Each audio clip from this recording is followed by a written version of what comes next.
SR Odia education channel को प्रत्येक student मान को प्रत्येक मोर फ्रेंड्स मान को समस्त को स्वागतम जनाए। आज आम डिस्कस करवा कि राष्ट्र कौन अटे, राष्ट्र किसी सूचना, राष्ट्र किसी अर्थ, किसी डेफिनेशन, पुणी राष्ट्र किसी टाइप्स, ता सहित आमर ऐकिक राष्ट्र और संघीय राष्ट्र किसी आमर समरी रही समरी डिस्कस करवा। ता सहित आम डिस्कस करवा आम पृथ्वी में केतोटी राष्ट्र रही, पुणी ऐकिक राष्ट्र केतोटी रही और संघीय राष्ट्र केतोटी रही। ये संपूर्ण विषय आज मैंने गोटे भिडियो आम डिस्कस करवा। तुम्हें मैंने शेष पर्यंत ये भिडियो गोटे नोट पेन धरी आपण धैर्य सहकारे निजर मनर प्रत्येक द्वंद्व को दूरे बसतु। आज ये वीडियो माध्यम प्रत्येक विषय मु तुम जो द्वंद्व दूर चाहे आसतु आम समय नष्ट नक आम आज विषय को आलोचना करवा कि राष्ट्र कौन अटे। ओके ठीक अच्छे ना, राष्ट्र कौन अटे जदि आम राजनीति विज्ञान जदि आम ये राष्ट्र अर्थ बुझा प्रथम आम राजनीति विज्ञान कौन यह जाना आवश्यक अच्छे। राजनीति विज्ञान कौन ना, व्हाट इज पॉलिटिकल साइंस ना, पॉलिटिकल साइंस इज कौन is a study of state and government.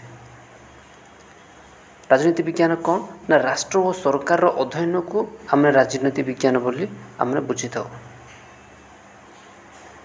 तो तेबे राष्ट्र कौन अटे ना, जदि पिले राष्ट्र किसी जदि मो इंट्रोडक्शन देवाई चाहिए ना, राष्ट्र हूँ कौन ना गोटे मनुष्य मानक विराट एक राजनीतिक गोष्ठी अटे ना। स्टेट इज कौन ना, largest political institution which consist human being, that is state. तो ये जदि राजनीति विज्ञान जदि आम जो कि उत्पत्ति आम जान समस्ते ग्रीक देश आमर जो ये राजनीति उत्पत्ति होता, तो जदि ये ग्रीक देश जदि विषय में कथा हाँ तो से माने ये विषय ये जो स्टेट वर्ड विषय से माने जान नथिले। केबे जानले ना, आमनकर से माने स्टेट परिवर्ते से माने प्रथम यूज करते पुलिस वर्ड व्यवहार करते जार अर्थ कि सिटी स्टेट। तो से भली रोमांस माने सिविटाटस वाली वर्ड व्यवहार करते।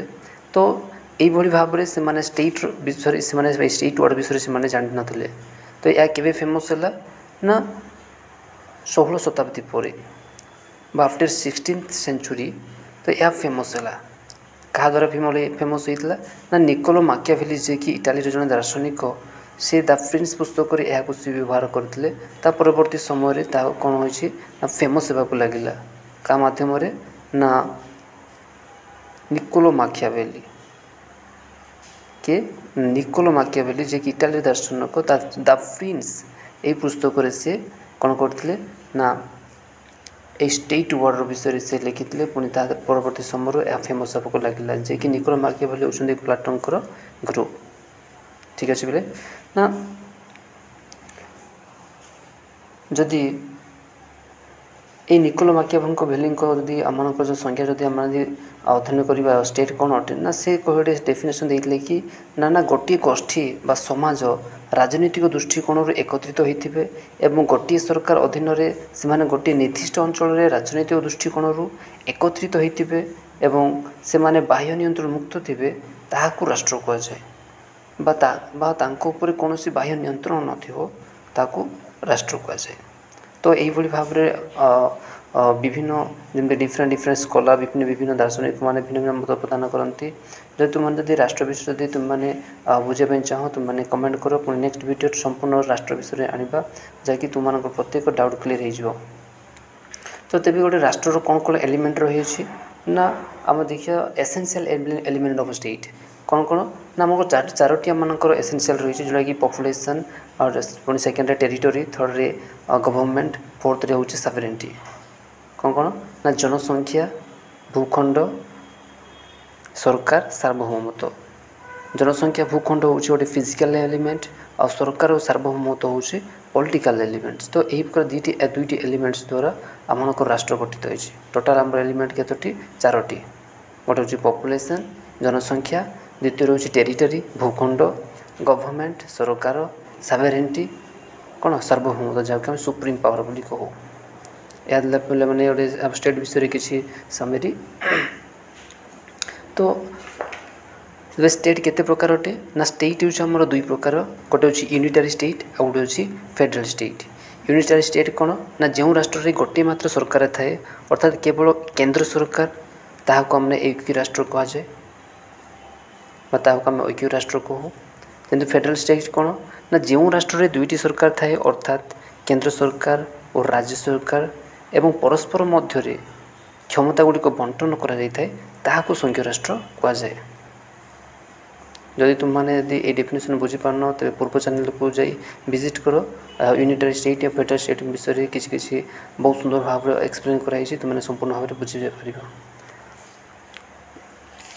तो अब किसी आम गोटे आउट नॉलेज आमने नेबा कारण यह बही से किसी लिखाई ना कारण अनेक पिलानकर द्वंद्व रही कि यूनिटरी स्टेट कौड़ा पुणी फेडरल स्टेट क्या मैंने कही था कौ देश हूँ फेडरल स्टेट कारण मोर मत द्वंद्व था कि यूनिटरी स्टेट मैंने मुझे जापार नी पुणी फेडरल स्टेट कौन जापार नी।